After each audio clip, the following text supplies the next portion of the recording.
Educational institutions that are run by religious organizations must have the right to expect behavior that is consistent with their faith tradition. But schools that take federal funds cannot discriminate or police students' private activity. The American Religious Town Hall meeting is now in session.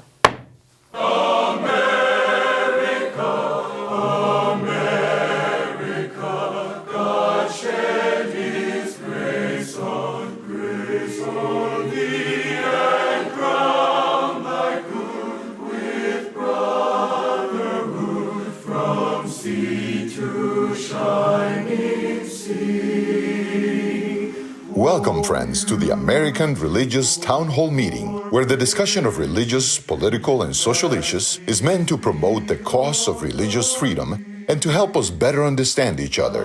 And now, here is your host and moderator. Hello, viewers. My name is Andrea Luxton. I am the president of Andrews University in Berrien Springs, Michigan, and I am today's moderator. We have a number of panelists here today that I would like you to meet. Hi, I'm Tom Plumley. I'm the senior minister at First Christian Church in beautiful downtown Fort Worth, Texas. We're a part of the Christian Church Disciples of Christ. Hi, I'm Dan Levin. I serve as senior rabbi at Temple Bethel in even more beautiful Boca Raton, Florida. Have you ever been to Pasadena? My name is Mel Robeck. I'm Senior Professor of Church History and Ecumenics and Special Assistant to the President for Ecumenical Relations at Fuller Theological Seminary in Pasadena, California. I'm also an ordained minister with the Assemblies of God. Thank you all very much to our panelists, and now to today's topic. In January 2023, a federal judge handed down a judgment that supports the right of Christian colleges and universities to have standards of behavior in line with their religious beliefs that others may see as abusive to individuals. This particular controversy, which was between a group of 44 students from different faith-based institutions and defended by the Council of Christian Colleges and Universities, CCCU, along with named faith-based institutions, focuses particularly on LGBTQ+ rights. The judgment concludes that developing and implementing codes of behavior on, for example, the belief that marriage is between a man and a woman, fall within the rights of a faith-based institution. Such regulations do not prevent that institution meeting the criteria for receiving federal aid for its students. The arguments on both sides are complex. Both sides argue for the right to act within their own conscience. Those that supported the suit speak of the damage to students resulting from enforced regulations on sexual behavior. They note the importance of student choice and rights. Others talk about the regulations as upholding principles that are firmly embedded in God's law and are core to the faith the relevant institutions uphold. They also argue that students have the choice of what institution they should attend, and after they do that, they tacitly accept the expectations and regulations of that institution. So with these perspectives in mind, the panelists are asked to consider the following questions. First of all, what is your opinion on the outcome of this case? Secondly, where is the line, in your opinion, between the right for an organization to impose behavioral expectations based on the religious underpinning of that organization and the rights of students? Thirdly, should students have the right to expect all universities and colleges to be open to their identified LGBTQ+ status, irrespective of their religious beliefs? Is a compromise position possible? Well, those are our questions. It's a complex topic, and I would like to start by going back to those who introduced our cliffhangers today. Mel. Yes, this is a difficult question at one level at least, because we have right now essentially two rights, the right of freedom of expression and the right of an institution to make rules that are consistent with its faith tradition, and they appear to be in conflict at least. On the one hand, you have human rights. On the other hand, you have the religious freedom rights. And the religious freedom rights, it seems to me, are protected by the First Amendment to the U.S. Constitution, which allows freedom of religion, in a sense, without government interference. Okay? Now, the government has to have a certain say within those kinds of things by how we raise money and actually what expectations the Department of Education puts on all educational institutions to make decisions regarding curriculum and standards and libraries and so forth, accreditation, all of those kinds of things come under certain aspects of government oversight. But the reality is this is really a show, in a sense, about whether LGBTQ students should have the right to attend an institution and not be expected to live up to the standards that might be in place, sexual standards, or whether they should choose another institution, or whether a school should not have the right to set those standards in the first place. I have always worked at a religious institution, either at a college, university, Vanguard University today, it used to be called Southern California College, and at Fuller Theological Seminary. And we do have a statement of sexual standards. We also have a statement of faith. And as a faculty member, even as an administrator, before I was a faculty member, I always had to sign every year, I will support this, I will follow this, etc. And our students are expected to do the same kind of thing. We don't have to have the signature on the dotted line, but we do let them know in the catalog in advance, in the student handbook, in the initial meeting with students, we always let them know this is what we expect at this institution. I don't see a problem with that, to be quite honest with you. Now, let me back up and say, first of all, I do think that every person, whether they are gay or not, need to be treated with full respect and dignity. That's a given for me. But we do have reasons for discriminating, in a sense, on the issue of sexuality at religious institutions, in part because the religious organizations that run these institutions have standards of their own. And this is a part of the discipleship process, the process in which we help people be formed as Christian leaders and so forth in certain ways to meet certain kinds of expectations in certain churches and so forth. So I do think that we have the right to do that. And I think that for us to think about the loans from federal loans, for instance, for students, who is getting the loan? Is it the students that's getting the loan? They're the ones that are going to have to pay it back. Or is it the institution that's getting the loan? And I think what is happening right now is that the federal government is trying to force the institution to be understood as the recipient of the loan, when in fact it's the student that is. So I really think this is a complex issue that needs to be looked at more carefully. I would say one more thing. We recently had a lawsuit of a person at Fuller who came out in the middle of this person's studies in a gay relationship and had the other party living with that person in student dormitories. That raised a huge issue. It ended up in court, and the court ultimately sided with the institution, saying the institution does have the right to set the standards, and the student doesn't have the right to violate those standards when they have been officially understood from the very beginning. So I do think it's a very complex issue, and it does deal with personalities, and it does deal with choices. I still question why people who know what our standards are would choose us in the first place. Thank you. Thank you. Rabbi. So I agree with you, Mel, that this is a very complicated issue. And to me, the complicated element is the participation of the federal government in funding public institutions versus private religious organizations. So a private religious organization, because our country had the wisdom to separate matters of religion from state, should be able to do what they want. And they should be able to set whatever standards they feel are appropriate. And not just around issues of sexuality. It can be around all kinds of other issues that are part of what it is to be a private religious corporation. And the difference between a private religious corporation and a public institution is really important. So, for example, at Yeshiva University, there was a student organization called the YU Pride Alliance that was an LGBTQ plus sort of support organization. And Yeshiva University banned that student organization because they said that doesn't fit with our Orthodox Jewish teachings.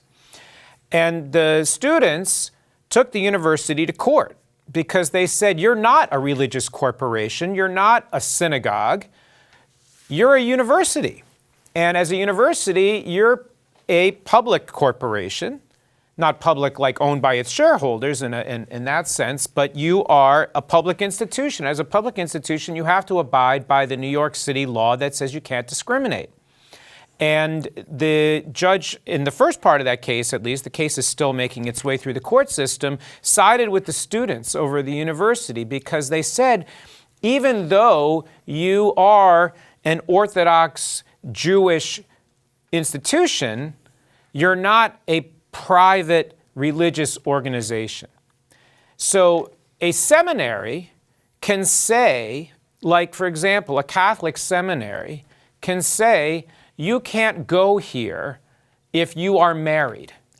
My institution, the Hebrew Union College, is actually wrestling with a long-standing policy about prohibiting students from being in committed relationships with people of another faith tradition.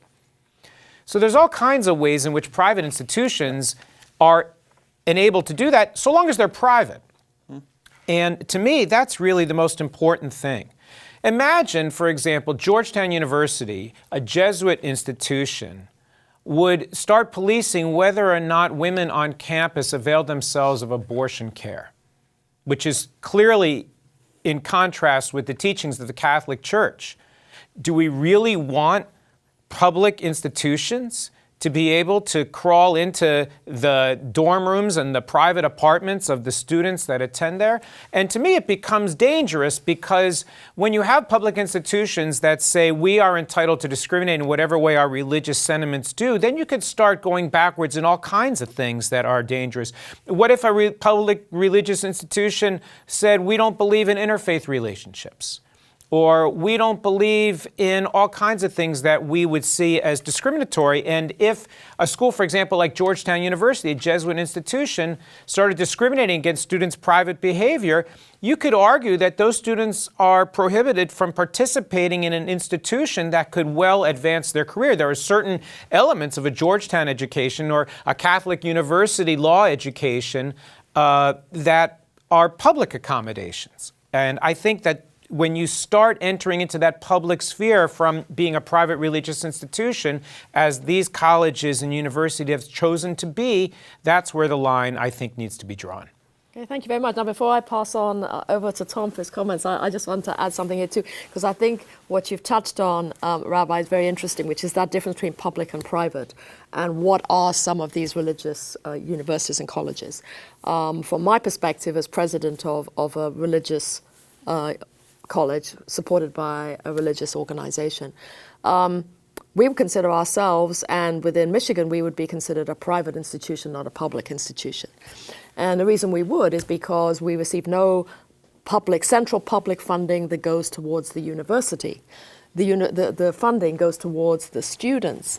In fact, other than the tuition that we gain from our students, all our funding comes from our denomination, our church, that sends it there because they want the identity of the church within the institution. So I think that again blurs that sense of are faith-based institutions public institutions, or are they actually private institutions? I see Mel wants to, but let's give Tom some words first, and then we'll pass over to Mel. Yeah, I think the distinction we need to draw there is the one that Mel started to get into. Where is the line between a student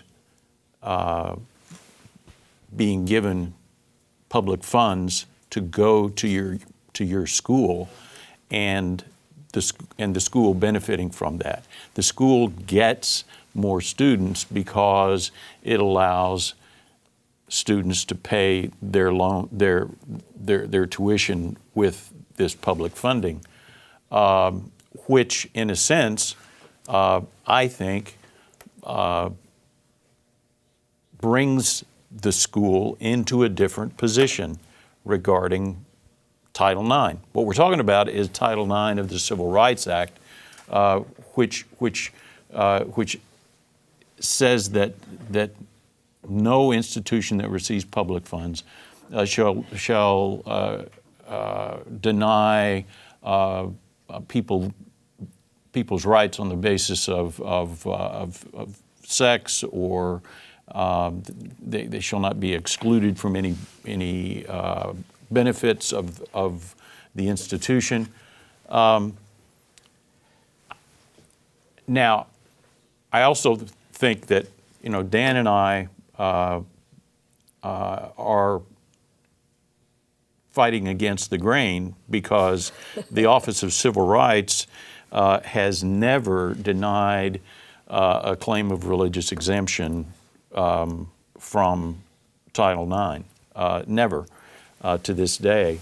And I would be very interested to find out what the final judgment is in the Yeshiva University case. But despite the fact that these religious exemptions for these religious schools has never been denied in the courts, they continue to come back. They continue to be brought up, and it has to do with the fact that students are being damaged. Students are closeting themselves. Students are being restricted from finding out through their studies, through their maturation, who they really are, and then expressing that. Yes, institutions have the right to set whatever standards they feel are important. And yes, students are free to choose whatever schools they feel meet their academic needs. But I continue to be reminded of the statement of an old professor of mine, Ron Flowers, who was for a long time one of the foremost scholars on First Amendment religion clauses, one of the foremost experts on freedom of religion and the establishment of religion, and he taught at Texas Christian University, my alma mater, for most of his career, and warned the university when they began to take this sort of public funding, allowing students to receive federal loans, warned the school that they were going to have to toe the line, because if you take the money, you take the rules. And the people of the United States have a right to put strings on the money that they give.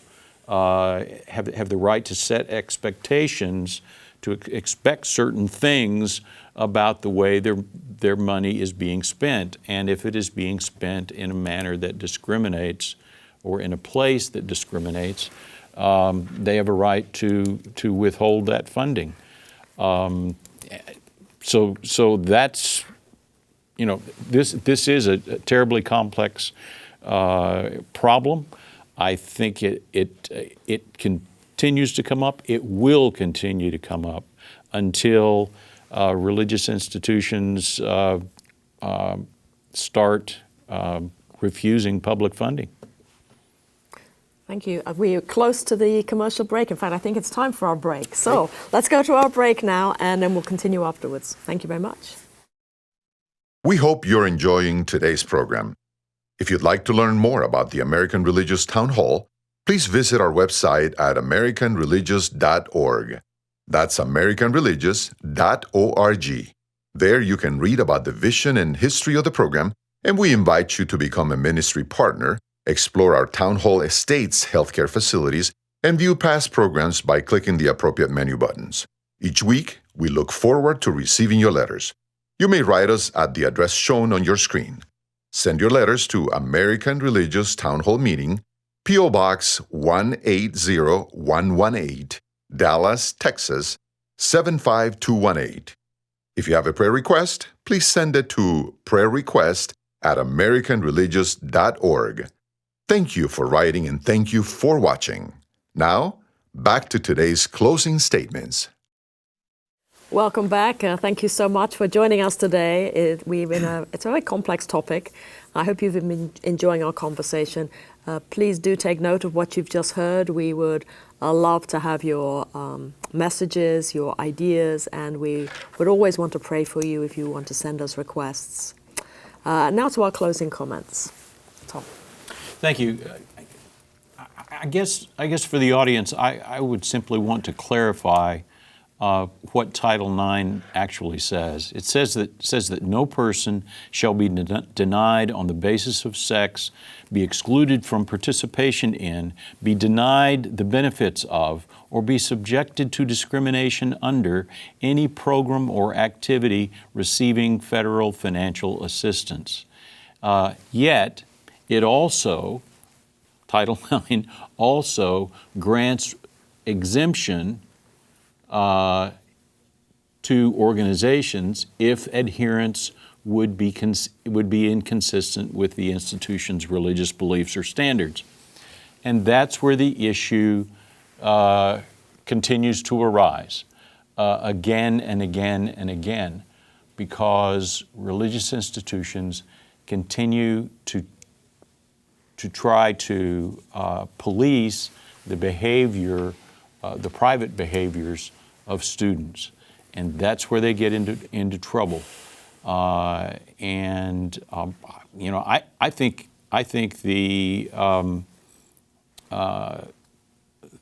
solution for a religious institution is to withdraw from public funding, and if you can't do that, then take a look at your standards and see what you're willing to give up. I think I want to disagree with you at a number of levels, you and Dan both. I think I understand what Title IX is supposed to be doing, and I think that the fact that it has a clause that allows for religious institutions to carry on as they are is very important. But it doesn't only cover sexuality, it covers ethnicity, it covers a variety of things, and I think that's really important.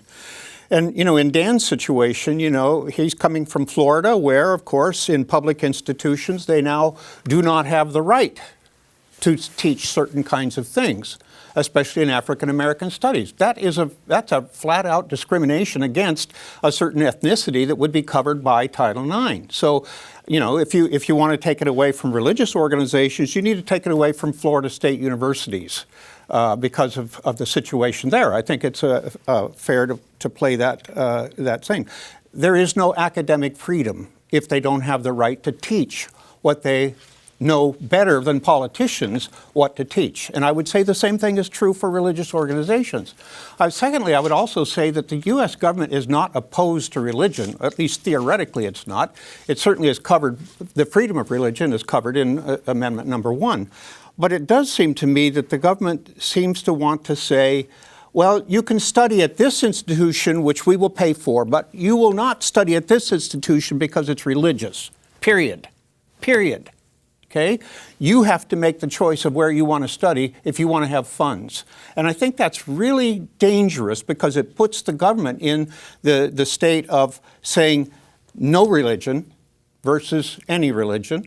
And it's really, we're only against the establishment of a particular religion or a particular set of religions in the United States according to our Constitution and amendments. So I really think we need to be very careful at this if we're going to take away the rights of religious organizations or religious institutions to have standards of sexuality or any other thing. Thank you. So I think the question of what can a university that has a religious charter to it, where are those boundaries, is a really great, complicated question, because to what extent, as you said, it's a private institution, it's funded with private dollars, we should be able to do what we want, and to what extent is it a public? And I think that actually maybe for a future show we might want to talk about vouchers. And can public school vouchers be used for private religious institutions? Because there's an expectation that if you use dollars that belong to the corpus, it can't be used to support one particular religious organization. And I think that's kind of where we differ. I think the other place where we differ is what a university can choose to say, this is what we will teach. And don't get me started on some of the changes that are happening in the Florida public university system, which I think are a whole other, another show that we should probably explore. But to me, one of the things that I think is different is what a university or college says is our core curriculum. And a university should certainly be able to say, here's what we teach, here's what we profess. But it's a whole different thing when a university starts peeking behind the doors of where the students live and policing their private behaviors. That starts becoming a very, very different thing. Now, I would say that if it was a completely private religious institution, you choose, you want to be in there, you have to abide by the expectations. But when you start entering into that public sphere, and I would say that if students take federal dollars to go there, there's not much difference if the federal government is paying them through tuition or whether the federal government is paying through a grant. Those are federal dollars and you have to take care of it appropriately. Well, thanks very much. A very good conversation. I'd just like to make a couple of comments. I still stand with Mel here as working in a university setting about the challenge, the importance of the American right for universities of faith to develop, and for that to not just be about just what you teach, it's about a whole way of living. I mean, that's what a university is about. You don't just teach about the head, it's also about the whole being. And that makes those lines a little bit more complex too. But for another time.